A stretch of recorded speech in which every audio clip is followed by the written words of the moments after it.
Hey y'all. Tonight I'm going to talk about some of the ugly parts of my caregiving journey. Like I promised you from the beginning, it was good, it was bad, there was ugly. And tonight we're going to look at some of the ugly. There were times I wanted to give up. There were times where I literally just wanted to quit. And I remember, so I brought my sister home in May.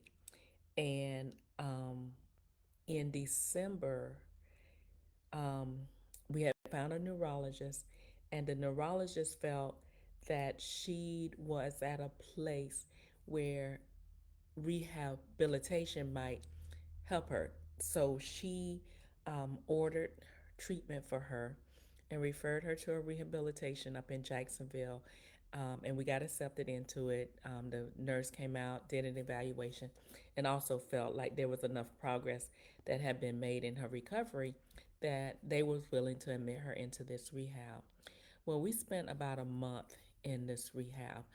We were up in Jacksonville. We stayed in they had like a little family hotel or whatever. So we stayed there with her. And it worked out because it was over the holiday break. It was like late December, early January that we were there. So they worked with the school timing and all that stuff because we were out of school. Um, but what happened to me during that time is that it was my first time taking a break. So I had been with her every day from May until December. May, June, July, August, September, October, November, December. Like 8 months I had spent with her, day in and day out. I had built a real good routine for myself. I was really in it and we was really moving and we was just really good. I mean, like I say, even the doctor felt like we was making progress. Well, when we admitted her to the rehab, it was like my first moment of freedom. And I don't mean freedom like in a bad way, like I felt like I was trapped, because I never felt like I was trapped with her. But it was freedom in the sense that I didn't have all that responsibility. I was not obligated to anybody right then into that capacity. And by the time it was time to bring her back home, I was really questioning my ability to do it. And not only my ability to do it, but my commitment to do it. It's like, do I want to start all over? Do I want to continue to do this? And it was hard. And I was embarrassed to share that. I felt like I was doing something wrong by having these feelings, by not wanting to bring her back home, like I was abandoning her or that I was leaving her. And I realize in hindsight I was not.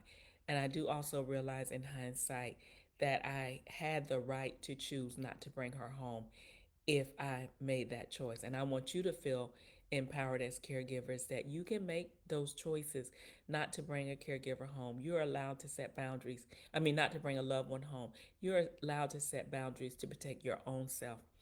Um, but when I look back, I'm glad I did bring her back home because I feel like as a caregiver and going through everything that I went through as a caregiver, I've become a better person. I've become a more patient person. I've become a stronger advocate.